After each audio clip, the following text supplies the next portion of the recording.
በጣም ነው የምናመሰግነው የኤርትራ ህዝብና መንግስት ስላደረገው ነገር።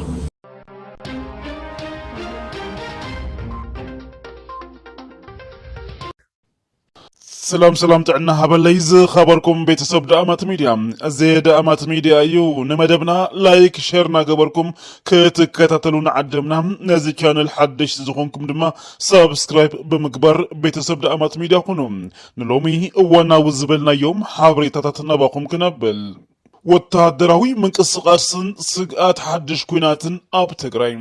ኣብ ኢትዮጵያ ካብ ዝተፈላለዩ ዞባታት ናብ ወሰናወሰን ትግራይ ዝግበር ዘሎ ስፍሓት ዘለዎም ወታደራዊ ምንቅስቃስ ሓድሽ ኩናት ንምኽፋት ምድላዋት ይገብሩ ከም ዘለው ዘመልክት እዩ። ሰራዊት ብልጽግና ናብ ትግራይ ይውሕ ዘሎ ብዝሓለፈ ከም ዝጸብጸብናዮ ሰራዊት ኢትዮጵያ ካብ ዝተፈላለዩ ከባቢታት ክልል ኣምሓራ ናብ ዝተፈላለዩ ኣዋሰንቲ ከባቢታት ትግራይ የንቀሳቀስ ከም ዝጸንሐ ዝፍለጥ እዩ። ዕለት 7 ወርሒ 2018 ዓመተ ምህረት ድማ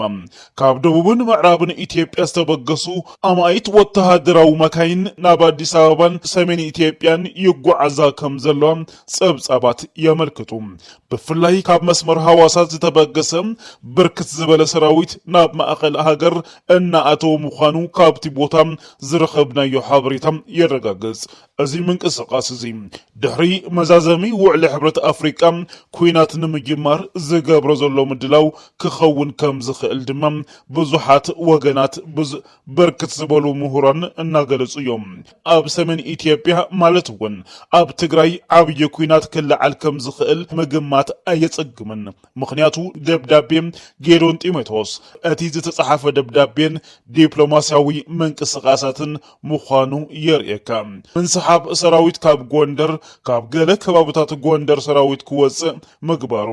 እገዳም እቲ ኣብ ልዕሊ መሪሕነት ሕወሓት ዝተመሓላለፈ ናይ እገዳ ውሳነ ጻውዒት ኣዋጅ ህጹጽ እዋን ወይዘሮ ኬርያ ኢብራሂም ዘቕረበቶም ናይ ኣዋጅ ጻውዒት ኣብ ልዕሊ ኤርትራውያን ተወለድቲ ትግራይን ኣምሓራን ዝካየድ ዘሎ ዒላማ ዝገበረ ግፋን ግፍዕን ርኢኻ ኣብ ትግራይ ዝግበር ኩናት ኣብ ናይ መጨረሻ ጫፍ በፂሑ ምዃኑ ምርዳእ ይከኣል። ኩናት ምጅማር ቀሊል ክኸውን ይኽእል እዩ። መወዳእቱ ግን ኣብ ትሕቲ ቁፅፅር መንግስቲ ጥራሕ ዝወደቐ ከም ዘይኾን ኣይጥራጥርን። ሰራዊቱ ናብ ሰሜን ኣብ ዝሰደሉ እዋን ኣብ ማእኸል ኢትዮጵያ ዝፍጠር ክፍተት ንሓይልታት ፋኖን ኦላን ወርቃማ ዕድል ክፈጥር ከም ዝኽእል ድማ ይግመት። ብፍላይ እዚ ሕዚ ዝግመት ክስተታት እንድሕር ተወሊዑ ንመንግስቲ ኢትዮጵያ ዓብዪ ሓደጋ ከም ዝኾን ዘጠራጥር ከም ዘይኮነ እናተገለጸ ይርከብ። መዚ ተተሓሒዙ እዋናዊ ጸብጻብ ወታደራዊ ምንቅስቃስ ሰራዊት ብልጽግና ኣብ ግንባር ጸለምትን ዞባ ምዕራብን ናባኹም ክነብሎም ኣብዚ ሕዚ እዋን ኣብ ክልቲኦም ግንባራት ማለት እውን ጸለምትን ምዕራብን ሰፊሕ ናይ ሓይሊ ምውዳድን ምትኽኻብን ይረአሎም። ምንጭታትና ካብ ወልቃይት ከም ዝሓበርዎ እቲ ዝርዝር ኣቀማምጣ ሓይሊ ጸላኢ ከም ዝስዕብ ክነቕርበልኩም። ግንባር ጸለምቲ እዚ ግንባር እዚ ብኣስረኛ እዝ ዝምራሕ ኮይኑ ቀንዲ ማእኸሉ ኣብ ማይ ጸብርን ደባርቅን ብምግባር ኣብ ትሕቲኡ ክልተ ኮራት ኣሰሊፉ ይርከብ። ማለት እውን ኮር 501 ክፍላተ ሰራዊት 34 51 68 ዝሽፍኖ ከባቢ ዙርያ ማይ ጸብሪ ጣብያ ማይ ተኽሊ ፍሉይ ቦታ ማይ ዳጉሻን ከባቢ ገዳም ዋልድባን። እቲ ኻሊእ ግንባር ምዕራብ ማለት እውን ወልቃይት ጸገድን ሕሙራን ኣብዚ ግንባር እዚ ሰፊሕ ናይ ክፍላተ ሰራዊት ዝተዘርግሐ ኮይኑ ኮር 503 እዚ ማለት ድማ ክፍላተ ሰራዊት 63 78 92 ዝሽፍኖ ከባቢ ወረዳ ቃፍታ ሕሙራ ካብ ማይ ተመን ጀሚሩ ክሳብ ማይ ካድራን ኣብርሃ ጅራን ኮር 502 ክፍላተ ሰራዊት 66 62 ዝሽፍኖ ከባቢ ቀድመ ሕዚ ኣብ ዙርያ ጎንደርን አዲስ ዘመንን ዝነበረ ኮይኑ ሕዚ ግን ኣብ ወረዳ ወልቃይት ካብ ዓድረመጽ ክሳብ መጉእን ዛሬማን ሰፊሩ ይርከብ። ኮር 504 ክፍላተ ሰራዊት 97 ዝሽፍኖ ከባቢ በብርኪ ሻለቃ ዝተወደበ መካናይዝድ ሓይሊ ኮይኑ ኣብ ወረዳ ወልቃይት ካብ ማይ ጥርዓ ክሳብ ተከዘ ማለት እውን ከባቢ ጸሊሞይ ተዘርጊሑ ይርከብ። ኮር 304 ክፍላተ ሰራዊት 64 74 77 ኩነታቱ ናብ ወረዳ ወልቃይት ጣብያ ዓዲጃሙስ ሓዱሽ ዘኣተወም ሓይሊ እዩ ስለዚ ናይ ሰራዊት ምንቅስቃስ ብኸምዚ መልክዑ ናብ ትግራይ ይጽጋዕ ከም ዘሎም ፍልፍላትና ይገልጹ ኣለዉ ሰራዊት ትግራይ እውን ነዚ ዝምጥን ምድላው ይገብር ምህላው እዩ ተሰሚዑ ዘሎ ኩለን ኣርምታት ሰራዊት ትግራይ ንሰራዊተን ዝተፈላለዩ ስልጠናን ምድለዋትን ይገብራ ከም ዘለዋ ተፈሊጡሎም ሰራዊት ብልጽግና ኣብ ልዕሊ ትግራይ ዝገብሩ ወራር ሓገዝቲ ክኾኑኒ እዮም ኢሉ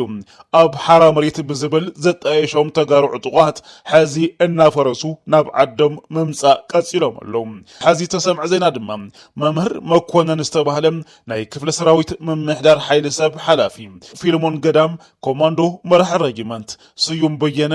ግንባር ፐርሰኔል ፍጹም ተስፋይ ኣዛዚ ሓይሊ ይብራህ ጸጋይ ክፍለ ጦር መረጃን ሓላፍን ክልተ ኣባላት ሓዊሱ ሓሽከር ብልጽግና ኮይና ምስ ኣሕዋትና ኣይንዋጋእን ብምባል ሕዚ ሽረ ኣትዮም ኣለዉ ካልኦትኩም እውን ሓሽከር ብልጽግና ካብ ምዃን ናብ ዓድኹም ብህፁፅ ክትኣቱ ጻውዒት ይቐርበሎም ፍትወትን ክቡራትን ቤተሰብ ደኣማት ሚድያ ንዝነበረኩም ጻኒሒት ካብ ልቢ ነመስግን ብቐጻሊ ብኻሊእ ሓበሬታ ክንራኸብ ኢና ክሳብ ሽዑ ግን ሰላምን ጥዕናን ተመኒና ሰላም ንህዝብና ዓወት ንሰራዊት ትግራይ ብልጽግና ውዕሊ ፕሪቶሪያ ብምጥሓስ ግዝኣት ትግራይ ኣይምልስን ኢሉ ኣሻፈረኝ ብምባል ናብ ምዕራብ ትግራይ ዘጸግዖ ዘሎ ሰራዊት ከም ጥጥቆ ከም ዝጥበስ ክፍለጥ ኣለዎ ክብሉ ገለ ወሃብቲ ርኢቶ እናገለጹ ይርከቡ ኣብ ግዝኣት ትግራይ ዝኣተወ ጸላኢ ዳግማይ ክብሪ ኣይክህልዎን ምኽንያቱ ወራሪ ጄኖሳይደር ስለ ዝኾነ ክብሉ ድማ ሓሳቦም እናሃቡ ይርከቡ ብፍላይ ድማ እቲ ናይ ብልጽግና ሰራዊት ኣብ ልዕሊ ህዝቢ ትግራይ ካብ 2013 ክሳብ 2015 ዝፈጸሙ ገበን ኩሉ ትግራዋይ ስለ ዝርዳእ ነዚ ንምምካት ድማ ኣብ ልዕሊ እቲ ሰራዊት ዘየናሕሲ ስጉምትን ዓጸፋዊ ስጉምትን ምውሳድ ሙሉእ ምድላው ገይሩ ከም ዘሎ ሰራዊት ትግራይ እዩ ዝሕበር ዘሎ ስለዚ ኣብ ልዕሊ ትግራይ ክእወጅ ወይ ድማ ክኽፈት ተሓሲቡ ዘሎ ኩናት መወዳእትኡ ከቢድ ስዕረት ኣብ ልዕሊ ሰራዊት ብልጽግና ከብጽሕ ምዃኑ እዩ ዝግለጽ ዘሎ ነዚ ድማ ሙሉእ ምድላው ይግበር ከም ዘሎ ተፈሊጡሎም ጽምዶ ተጋሩን ኤርትራን ሱዳንን ቀጽለሎም ርክብ ትግራይ ሱዳንን ኤርትራን ንምጥንኻር ዝዓለመ መድረኽ ኣብ ሱዳን ከተማ ፖርት ሱዳን ተሳሊጡሎም ምእንቲ ሓበራዊ ረብሓ ሰለስቲኡ ህዝብታት ብሓደ ደው ክንብል ኣለና ክብሉ ድማ ገሊጾም ኣሎም ኣብ ፖርት ሱዳን ዝተሳለጠ መድረኽ ፍቕርን ምሕዝነትን ሰለስቲኡ ህዝቢ ዝተረኣየሉ ምዃኑ እውን ተገሊጹሎም ፈጺሙ ዝፈላለየና ሓይሊ የለን ዝብል ደሚቑ ዝተሰምዐ መልእኽቲ እቲ ዕለት እዩ ሰበስልጣን ሱዳናውያን ብወገኖም ትግራይን ኤርትራን ኣብ ጸገምና ዝበጽሑልናን እንበጽሕሎም ኣሓት ህዝብታት ኢና ክብሉ ሓሳቦም ይሂቦም ኣሎም ኣብዚ ዕለት በዓል 11 ለካቲት እውን ተኸቢሩሎም መበል 51 ዓመት በዓል 11 ለካቲት ኣብ ሱዳን ዝተፈላለዩ ከተማታትን መዕቆቢ ተጋሩን ይኽበረሎም ሮይተርስ ኣብ ኢትዮጵያ ከም ዝተኣገደ ዕላው ተገይሩሎም ብፍላይ ድማ ኣብ ዝሓለፈ ሰሙን ሮይተርስ ዘቃልዑ መሰልጠኒ ማእከል RSF ማለት ውንዳዕ መሰሪዕ ኣብ ቤንሻንጉል ስዒቡ ሮይተርስ ንኣኼባ ሕብረት ኣፍሪካ ከይጽብጽብ ብመንግስቲ ኢትዮጵያ ተኸልኪሉሎም ነቲ ኢትዮጵያ ዘቃልዕን ዓለም ኣጀንዳ ገይርዎ ዝቐኒን መሰልጠኒ ማእከል RSF ኣብ ቤንሻንጉል ስዒቡ ኢትዮጵያ ቁጥዓኣ ከም ዝገለጸት እዩ ተፈሊጡ ዘሎ ነዚ ሕነን ምፍላይ ድማ ሮይተርስ ኣብ ሕብረት ኣፍሪካ ኣትዩ ጸብጻብ ከይገብር ኣጊዳቶሎም ዝነበሮም ፍቃድ እውን ሰሪዛም እቲ ዝነበሮም መታወቂያ እውን መንጢላቶም ከም ዘላ ተፈሊጡሎም ብፍላይ ድማ ሮይተርስ ናይ RSF መሰልጠኒ ማእከል ኣብ ቤንሻንጉል ከም ዘሎ እቲ መሰልጠኒ ማእከል ድማ ብዓረብ ኤምሬት ከም ዝድገፍን ከም ዝተሃነፀን ከምኡ ድማ ናይ ፋይናንሳዊ ሓገዝ ከም ዝግበረሉ ብዓረብ ኤምሬትን ኣቃሊዕዎ ነይሩ ስለዚ መንግስቲ ኢትዮጵያ ብቐጥታ ኣብ ናይ ውግእ ሱዳን ተሳታፋይ ምዃኑ እዩ ኣቃሊዕዎ ሮይተርስ ከምኡ ድማ ሮይተርስ ኣብቲ ዘውፅኦ መግለፂ ብዛዕባ ናይ ፋኖ ምንቅስቃስ እውን ገሊጹ ነይሩ ብፍላይ ኣብ ክልል ኣምሓራ እቲ ኩናት ቀጺሉ ከም ዘሎን ፋኖ ዝተፈላለዩ ከባቢታት ክልል ኣምሓራ ይቆጻጸር ከም ዘሎን ኣብ ልዕሊ መከላከያ እውን ከቢድ ዝኾነ መጥቃዕቲ ይኸፍት ከም ዘሎ ገሊጹ ነይሩ ሮይተርስ ከምኡ ድማ ኣብ ትግራይ እውን ኣብ ትግራይ ብፍላይ ብጸለምትን ብደቡብ ትግራይን እውን ከቢድ ዝኾነ ጎንፂ ኣጋጢሙ ምንባሩን ኣብ መንጎም ኣብ ውሽጢ ኢትዮጵያ ሓዘውን ስግኣት ኩናት ከም ዘሎን ገሊጽ ምንባሩ ይዝከር። ነዚ ድማ መንግስቲ ኢትዮጵያ ሕነን መፍዳይ ሮይተርስ ናብ ሕብረት ኣፍሪካ ኣኼባ ኣትዩ ከይጽብጽብ ኣጊድዎ ዘሎ። ናብ ዝቕጽል ሓበሬታ ክንሓልፍ ዝኸበርኩም ቤተሰብ ዳኣማት ሚድያ ሓደ ሰበር ዜና በፂሕና ኣሎ። ሰበር ዜና ኣብ ደቡብ ኢትዮ ኤርትራ ሓንቲ ድሮን ተወቂዓ ከም ዝወደቐት ተፈሊጡ ኣሎ። ኣብ መንጎ ኢትዮጵያን ኤርትራን ዘሎ ውጥጥ ናብ ዝዓበየ ጫፍ በፂሑ ሕዚ ወተሃደራትን ኣብ ተጠንቀቕ ኣቐሚጠን ከም ዘለዋ ይፍለጥ። ነዚ ስዒቡ ድማ ቅኝት ወይ ድማ ኮለላ ትገብር ዝነበረት ድሮን ኢትዮጵያ ኣብ ደቡብ ኢትዮ ኤርትራ ተወቂዓ ከም ዝወደቐት ተገሊጹ ኣሎ። بركز زبالة درونات ون أقدم إلى كم زودقة بفلاين أب معرب تجري بأرمسة توقع زودقة درون كم زنبرت يجلس أبدو إثيو إرترا دمام حانت درون توقع قدم قبل كرم حزي توقع خم زودقة ون يفلت حزي دمام أبدو إثيو إرترا بفلاي دمام بعفر جس زلو دوب إثيو إرترا حانت درون إثيوبيا على تشدش تلكاتيت كل تشحن 10 شمونتن أمة مرات توقع كم زودقة تفلت اللهم فتواتن كبراتن بيستبد أمات ميديا حرام ريت بزبل زنك أساقصو زنبرو عطوقات تقاروم إنا فرسو ناب عدوم ناب تقراي ممسا قصيلهم اللهم ازي بتعامي زي حقوسيو كقصيلون زقبقو قدائيوم تمالي بركز زبالو عطوقات تقارو ناب تقراي آتيوم اللو لما عنتون بركز زبالو عطوقات بوغن سألمتن بوغن عفارن بوغن سقوط عن زنبرو عطوقات تقارو ناب عدوم ناب تقراي بسلامي آتو اللهم بفلاي دما آب تخباب زلو نسراوي تقراي إيدوم يهبو كم زلو إيو تفريطو زلو እዞም ዕጡቋት እዚኣቶም መንግስቲ ኢትዮጵያ ዝገብሮ ዘሎ ናይ መክልኻል ሓይሉ ምጽጋዕ ናብ ትግራይ ስዒቦም ኣጽዋሩ እውን የጽግዕ ከም ዘሎ እዩ ተፈሊጡ ነዚ ስዒቦም ምስ ኣሕዋትና ከዋግኡና እዮም ስለዚ ምስ ኣሕዋትና ኣይንዋጋእን ብምባል ድማ ብርክት ዝበሉ ኣባላት እቲ ዕጡቕ ሓይሊ ናብ ትግራይ ብሰላም ይኣትዉ ኣለዉ ነዚ ስዒቦ ስግኣት ኣለኒ ኢሎም ናብ ኣዲስ ኣበባ ከይዶም ዝነበሩ ቀሺ መሰለ እውን ናብ ትግራይ ብሰላም ተመሊሶም ኣለዉ ناب زقص لحبريتا خنحلف زي خبركم بيتسب دامات ميديا فتواتن كبراتن بيتسب دامات ميديا حاد تقراوي زي صحف وصحف ناباخم كنا بلو بفلاي اب اواناوي كنتاتا ملكيتو بفلاي دمام اوان منغستي بلصقنا زخونه دكتور ابراهام بلاي تقراوي زحلفو ملختي املكيتو حاد تقراوي زي صحف وصحف ناباخم كنا بلو إدكمن أجرهمن أتأمركم سنحنامو كنبلعكم قبل دكتور أبراهام بلاي قليز اللهم أبراهام بلاي تمالي أماشو كاب صاوعيت درعتو شرحن فحستهم كولن دفرات قوجلة نتنقاق دقول دليتهم نمملأ دمام كم مخنيات زوزع وزلو بوغن فيدرال منغستي كوينات كخفتيهم زبل زنبع بعراي ولد زخونة سعادة حاسوت مخانو كلو كفالتو يقبع فيدرال منغستي حريا حزبنا سلام مخانو سلزق ገንዘብ حزون فصيمو زحاسبو يخون زهقنو كوينات يلن إلو صحيف اللهم وصيخو دكتور أبراهام بلاي زيقلصو زحالفه يأكل حريانا سلاميو إلكا موقت فيدرال منغستوون سلام كي يزرق أبقون نخام مخانو بملو لبي كرقاقز الكا يفتو قبل نهزب تقراي ساوعيت أغريب اللهم دمر ملئختن علامان نايزو صحف زخونا مدلاو أي تقبرو إدكمن أقرخمن أتأمركم صنحنامم كنبرعكم يزبرنا زلهم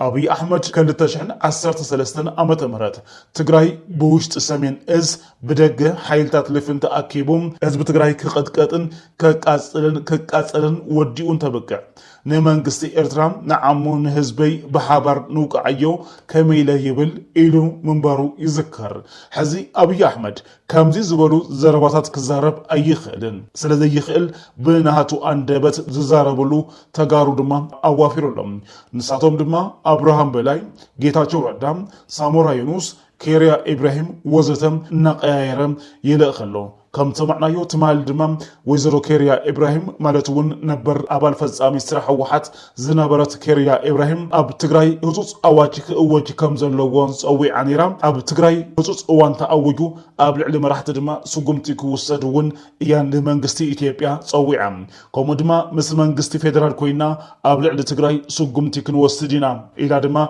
كم زغالزات زذكريو سلازي إزوم أكالات زياتهم إزوم تغارو زياتهم إيو بزعبا تقراي أمريكي توم كزاربو أوافرهم زلهم نساتهم ون بلو زتبهلوهم كل عينة كحدة يفصموا لهم አብርሃም በላይ መንግስቲ ኢትዮጵያ ሰላም ዝደል እንተኮይኑ ንምንታይ እዩ ደኣ ሰራዊትኩም ካብ ጫፍ ሱዳን ማለትውን ምዕራብ ትግራይ ክሳብ ምብራቅ ወሰና ወሰን ትግራይ ማለትውን በዓፋር ታንክታት ዙን መዳፍዕን ሒዙ ዝኸብብ ዘሎም እተን ታንክታት ዝተመዛበለ ህዝብና ክምልሳ ድየን ዝመጻ ዘለዋ እቶም ዕስለ ሰራዊት ሃሩር ዓፋር ናፊቆም ድዮም ደኣም ናብ ዓፋር መጽኦም ተባሂሉ ክሕተት እዩ ዝግብኦም ስለዚ ሰላም ደልይኹም ዲኹም ብሰማይን ምድርን እትወጉና ዘለኹም ምእንተ ሰላም ድዩ በጀት ትግራይ ተቋሪጹ መሃያ ሰራሕተኛታት መንግስቲ ሰላም ደልይኹም ዲኹም ዓጺኹምዎም እዞም ኩሎም ሕቶታት አብርሃም በላይ ክምልሶም አይኽእልን ክነጥፍአኩም ኢና እትብሉና ዘለኹም ብጸሎትን ምህለላን ድዩ ደኣም ዝብል ሕቶ ፈጺሙ ክምልሶ ይኽእልን ዶክተር አብርሃም በላይ ጭንቂ ከም ዘለኩም ዓርሰ ምትእምማንኩም መሬት ከም ዝዘበጠኳ እንተተፈልጥም ግን ድማ ዝኸፈልና ከፊልና መቐለ ክነኣቱ ንፈትን ዝብል ክንምኹም ደኣ መቐለ ኣቲኹም ሰቲ ንምንስናስ ድዩ ስለዝኾነ በዚ ዝተለመደ ክሕደት ዝዕሾ ሰብ የለን ብመሰረቱ ግን ዶክተር አብርሃም ወዮ ክሕደትን ጥልመትን ደኣ ዓይንኹምን ልብኹምን ደፊኑ ወንበር ዋላ ውዕል ፕሪቶሪያ ተፈሪሙውን ኣብ ትግራይ ኩናት ደው ይበለን ደው ኢሉ ዝነበረም ስሩዕ ውግእ ጥራሕ እዩ ህዝብና ኣብ ትሕቲ ጸላእቲ ኮይኑ ኣብ ኬንዳን ማዓስከራትን ኮይኑ ብጥሜትን ሕማምን ይሃልቕ እዩ ዘሎ እቲ ካብኡ ወፃእ ዘሎ ህዝብና እውን ኣብ ኣዝዩ ከቢድ ናታትኩም ብሄራዊ ጭቆና ኮይኑ መሰላቱ ተሓዲጉ ይሰቐኮ እዩ ዘሎ ነዚ ቀልዲ ንምጽሓፍ ከመይ ዝበለ ክሕደት እዩ ሕሊናኹም ደፊንዎም ብዝኾነ ውግእ እኳ ዘይንደልዮን ዘይንመርፆን እንተኾንና በዚ ፀወታ ገዛ መልእኽትኩም ኣይንድህለልን ኣይንዕሾን ኢድካን እግርኻን ኣጣምሮሞም ክንበልዕካ ዝበሃል ቀልዲ ንኻሊእ በልዎም እንተ ካብ ልቢ ሰራዊትኩምን ዕጥቁኹምን መልሱ ሰላማዊ ተፈጥራዊ ሰብኣውን ሕገ መንግስታውን ሕቶታት ህዝቢ ትግራይ እውን ብዘይወዓል ሕደር መልሱ እስኪ እዚ ኣግበሩ ህዝቢ ትግራይ እኮ ካልእ ኣይሓተተኩምን ኣብ መሬተይ ሰሪሕ ክነብር መሰለይ ይከበረለይ ጥራሕ እዩ ዝብል ዘሎ ነዚአን እንዶ መልሱ እዚ ምስ ገበርኩም ንኣምነኩም ሰላማውያን እዮም ይሓልዩልናን ይፈቱናን እዮም እውን ክንብለኩም ካብዚ ወፃእ ግን ኣብ ቆስሊ ግራጭ ኣብ ልዕሊ ክሕደት ጥራሕ ዝኸውን በዚ ከም እትቕጽሉን ሕቶና ከም ዘይትምልሱን ድማ አንዳዕድዒና ንርዳእ ምእንተንታይ ወንበርና ዝጸንዕ ኣብ ዘይተኸፋፈለት ኣብ ዝደኸመት ኣብ ዝጠፍአት ትግራይ እዩ ዝብል ስሑት ፍልስፍና ስለ ዘለኩም እሞ ንሕና እንብል ዘለና ኣይንጠፍእን እዩ ምእንተ ከይንጠፍእ ኣይንዕሾን ኣይንድህለልን ዝብል መልእኽቲ ካብ ሓደ ትግራዋይ ተላኢኹልና ኣሎ እዚ መልእኽቲ ድማ ናባኹም ኣቢልና ይውለና ፍትወትን ክብረትን ቤተሰብ ደኣማት ሚድያ ንዝነበረኩም ጻኒሒት ካብ ልብና መስገን ብቐጻሊ ብኻሊእ ሓበሬታ ክንረኸብ ኢና ክሳብ ሽዑ ግን ሰላም ጥዕናን ተመኒና ዓወት ንሰራዊት ትግራይ ሰላምን ረህዋን ንህዝቢ ትግራይ